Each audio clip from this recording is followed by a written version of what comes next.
আসসালামু আলাইকুম সুপ্রিয় কৃষক ভাইরা, আপনারা ভিডিওটিতে দেখতে পাচ্ছেন যে পাকা ধানের ক্ষেত, সোনালী পাকা ধানের ক্ষেত দেখতে পাচ্ছেন।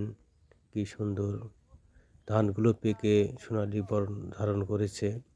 এই ধানগুলো এখন কাটা হবে। আপনারা দেখতে পাচ্ছেন যে ধানগুলো সবগুলো শুয়ে পড়েছে। এই ধানগুলো কাটতে অনেক শ্রমিক খরচ হবে। কৃষকের যে উৎপাদন খরচ হয়েছে, সেই হিসাবে ধানের ফলন খুব ভালো হয়েছে, কিন্তু উৎপাদন খরচের কারণে কৃষকের লাভ হবে না।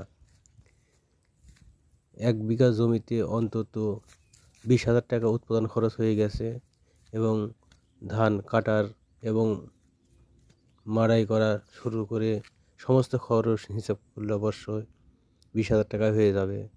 তাই ধানের লাভ খুব কম হবে।